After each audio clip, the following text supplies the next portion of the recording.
మరొక ప్రధానమైనటువంటి హిమాలయ నదీ వ్యవస్థ బ్రహ్మపుత్ర నదీ వ్యవస్థ. హిమాలయాల్లో ఉన్నటువంటి కైలాస శిఖరంలోని చమ్యంగ్ డంగ్, ఈ హిమాలయాలు ఉన్నటువంటి లేదా టిబెట్ ప్రాంతంలో, హిమాలయాల్లోని టిబెట్ ప్రాంతంలో ఉన్నటువంటి కైలాస శిఖరంలోని చమ్యంగ్ డంగ్ అనేటువంటి హిమానీనిదం వద్ద జన్మించి అక్కడి నుండి సుమారు 2900 కిలోమీటర్ల దూరం తూర్పుకి టిబెట్, భారతదేశం, బంగ్లాదేశ్ల గుండా ప్రవహిస్తూ ఆ తర్వాత బంగ్లాదేశ్లోకి Namcha Barwa, very very important, Namcha Barwa అనేటువంటి పర్వత శిఖరం వద్ద దక్షిణానికి మరలి అంటే భారతదేశంలోకి ప్రవేశించి అక్కడి నుండి అరుణాచల్ ప్రదేశ్, అస్సోం రాష్ట్రాల గుండా ప్రవహిస్తూ బంగ్లాదేశ్లోకి ప్రవేశించి బంగ్లాదేశ్లో గంగా నదిని కలుపుకొని ఆ తరువాత బంగాళాఖాతంలో కలుస్తుంది. ఈ బంగాళాఖాతంలో కూడా కలుస్తూ ప్రపంచంలోకే అతిపెద్ద డెల్టా అయినటువంటి సుందర్బన్ డెల్టాలను ఏర్పాటు చేస్తుంది. అంటే సుందర్బన్ డెల్టాలను గంగా నదితో కలిపి ఈ బ్రహ్మపుత్ర నది కూడా ఏర్పాటు చేస్తుంది. కాబట్టి ఈ విధంగా ఎంత దూరం ప్రవహిస్తుందండి? ఇది 2900 కిలోమీటర్ల దూరం ప్రవహిస్తుంది. ఒకసారి ఈ పట్టంలో కనుక మనం చూస్తే ఈ బ్రహ్మపుత్ర నది గురించి తెలుస్తుంది. చూడండి, ఎక్కడండి? ఇదిగో టిబెట్ ప్రాంతంలో జన్మిస్తుంది. ఆ తర్వాత తూర్పుకి ప్రవహిస్తూ ఉంటుంది. ఇక్కడ నామ్చా బార్వా అనే పర్వత శిఖరం ఉంది. ఈ పర్వత శిఖరం దగ్గర ఏమైందండి? దక్షిణానికి మరలింది. ఆ తర్వాత భారతదేశంలోకి ప్రవేశించి అరుణాచల్ ప్రదేశ్, అస్సోం గుండా బంగ్లాదేశ్లోకి ప్రవేశించింది. బంగ్లాదేశ్లోకి ఏం చేసిందండి? బంగ్లాదేశ్లోకి ప్రవహిస్తూ గంగా నదిని కలుపుకుంది. ఆ తర్వాత ఇది వివిధ పాయలుగా చీలి బంగాళాఖాతంలో కలిసింది. కలుస్తూ ఏం చేసిందండి? ప్రపంచంలోకే అతి పెద్దదైనటువంటి డెల్టా, సుందర్బన్ డెల్టాను ఏర్పాటు చేసింది ఈ యొక్క బ్రహ్మపుత్ర నది. దీని గురించినటువంటి వివరాల్లోకి వెళ్తే ఈ నదిని ఒక్కొక్క ప్రాంతంలో ఒక్కొక్క పేరుతో పిలుస్తారు. అవేంటో చూద్దాం. దీనిని టిబెట్ ప్రాంతంలో శాంగ్పో, స్వచ్ఛమైన నీరుని కలిగినటువంటి నది శాంగ్పో. అదేవిధంగా భారతదేశంలోకి ప్రవేశించిన తర్వాత అరుణాచల్ ప్రదేశ్లో దిహంగ్ అని పిలుస్తారు. సియాంగ్ అని కూడా అంటారు. దిహంగ్ని సియాంగ్ అని కూడా అంటారు. అంటే దిహంగ్ అని పిలుస్తారు. వాస్తవానికి ఈ ప్రాంతంలోనే ఈ దిహంగ్ అనేటువంటి నది వచ్చి మన అరుణాచల్ ప్రదేశ్లోనే బ్రహ్మపుత్ర కలుస్తుంది. అది ఎక్కువ మొత్తంలో నీటిని తీసుకొస్తుంది బ్రహ్మపుత్ర కన్నా కూడా, అందుకని దాన్ని దిహంగ్ అని పిలుస్తారు. అదేవిధంగా అస్సోంలోకి ప్రవేశించిన తర్వాత అప్పుడు బ్రహ్మపుత్ర అని పిలుస్తారు. ఇక బంగ్లాదేశ్లో దీనిని జమున అంటారు. ఆ తర్వాత గంగా నదితో కలిసిన తర్వాత పద్మ అని పిలుస్తారు. చూడండి, పద్మా నది అన్నా, జమునా నది అన్నా, దిహంగ్ అన్నా, శాంగ్పోన్, ఇవన్నీ కూడా బ్రహ్మపుత్రకు ఉన్నటువంటి వివిధ పేర్లు, వివిధ ప్రాంతాలు. ఓకే అండి. చూడండి, ఇది ఇలా ప్రవహించడం. ఇక టిబెట్లో జన్మించి నామ్చా బార్వా వరకు ఇది ఉన్నటువంటి ఇక్కడ నామ్చా బార్వా, దీన్ని శాంగ్పో అంటారు. ఆ తర్వాత అరుణాచల్ ప్రదేశ్లో ప్రవేశించిన తర్వాత దిహంగ్ అంటారు. ఆ తర్వాత అస్సోంలోకి ప్రవేశించిన తర్వాత బ్రహ్మపుత్ర అంటారు. ఆ తర్వాత బంగ్లాదేశ్లోకి ప్రవేశించిన తర్వాత దీన్ని జమున అంటారు. ఆ తర్వాత గంగాని కలుపుకున్న తర్వాత పద్మ అంటారు. ఇట్లా అనేక రకాలుగా పిలుస్తూ ఉంటారు అనేక ప్రాంతాల్లో. ఇక ఇది జన్మస్థానం నుండి తూర్పు దిశగా ప్రయాణించి నామ్చా బార్వా వద్ద దక్షిణంగా మరలి భారతదేశంలోకి ప్రవేశిస్తుంది. భారతదేశంలో ఇది ప్రయాణించే దూరం 880 కిలోమీటర్లు. అంటే ఇది వాస్తవంగా బ్రహ్మపుత్ర అనేది మొత్తం ఎంత దూరం ప్రవహిస్తుందండి? 2900 కిలోమీటర్ల దూరం ప్రవహిస్తుంది.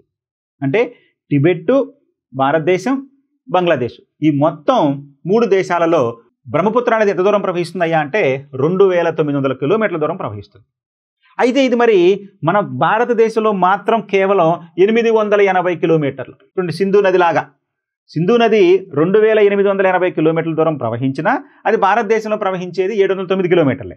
అయితే దానికంటే కొంచెం ఎక్కువగా ఇది 2900 కిలోమీటర్లు మొత్తం పొడవున్న భారతదేశంలో మాత్రం 880 కిలోమీటర్ల దూరం ప్రవహిస్తుంది.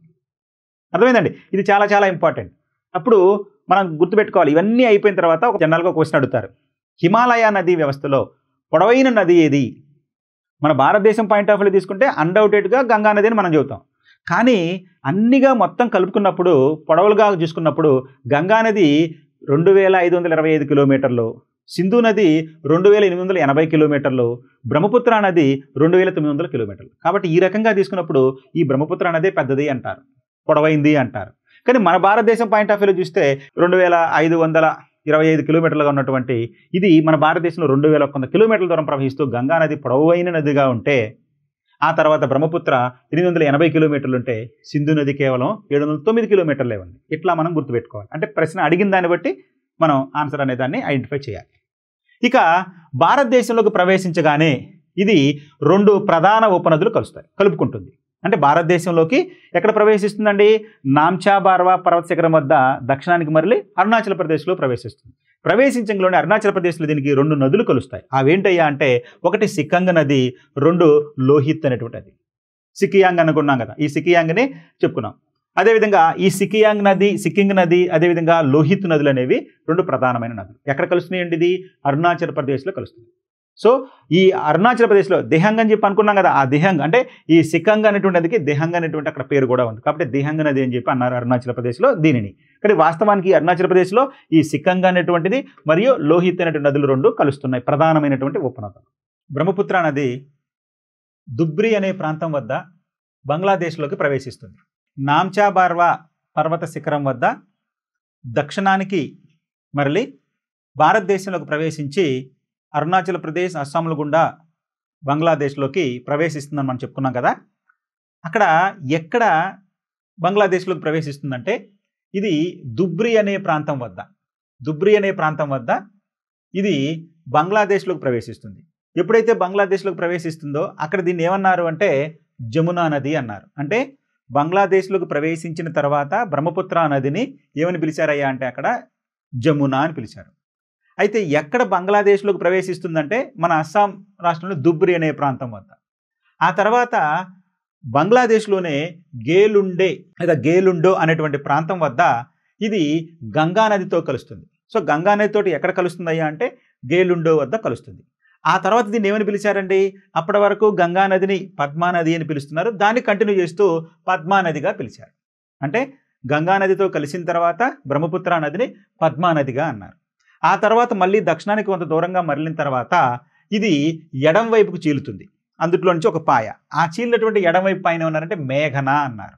ఈ విధంగా మేఘన అని పిలువబడి చివరికి అంతిమంగా అన్ని శాఖలు కలిసి బంగాళాఖాతంలో కలుస్తాయి.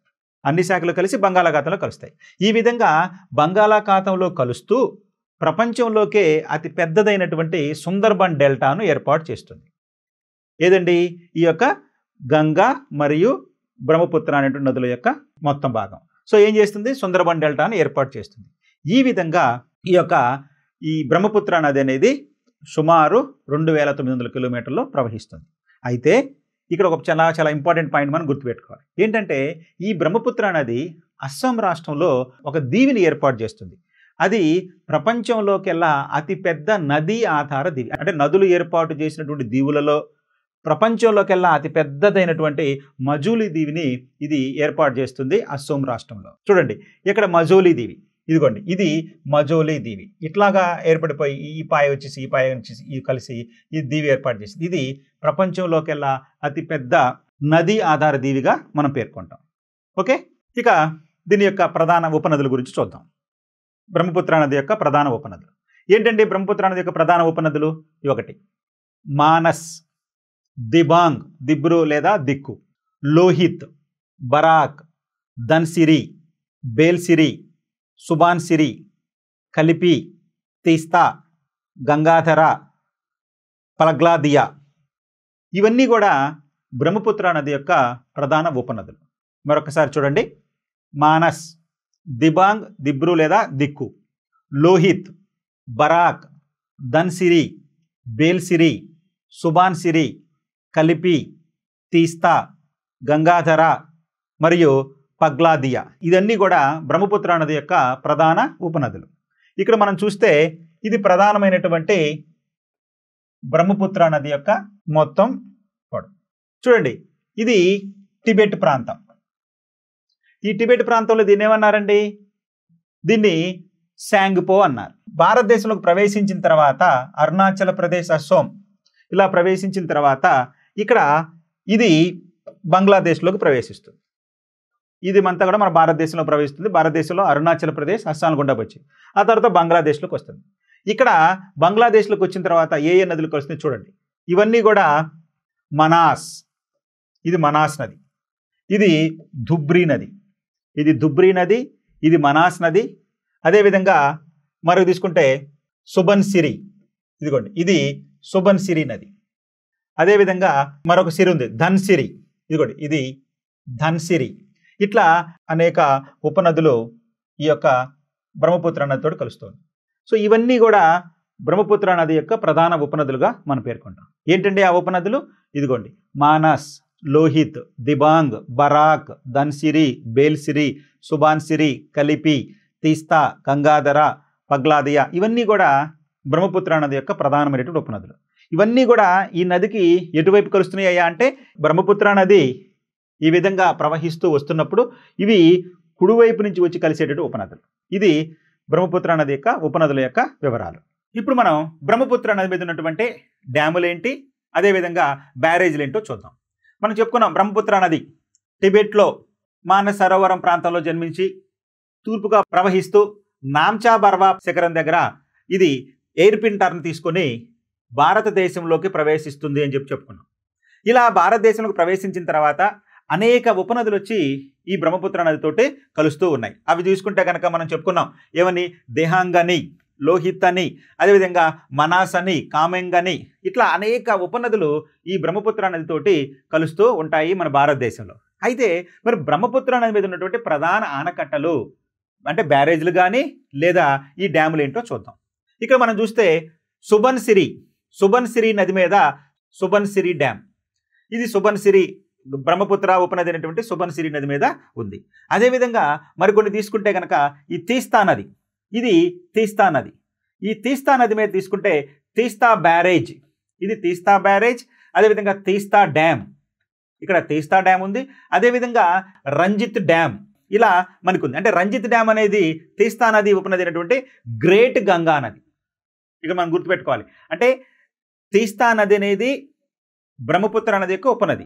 ఈ తీస్తా ఉపనదికి, బ్రహ్మపుత్ర ఉపనది తీస్తా ఉపనదికి మరొక ఉపనది ఉంది, అదే గ్రేట్ గంగా నది. ఈ గ్రేట్ గంగా నది పైనే, అంటే తీస్తా నది ఉపనది అయినటువంటి గ్రేట్ గంగా నది పైనే రంజిత్ డ్యామ్ అనేది నిర్మించడం జరిగింది.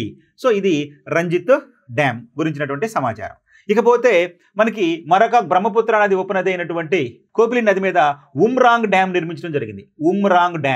ఉమ్రాంగ్ డ్యామ్ అనేది కోపిలి అనేటువంటి బ్రహ్మపుత్ర ఉపనది మీద నిర్మించడం జరిగింది.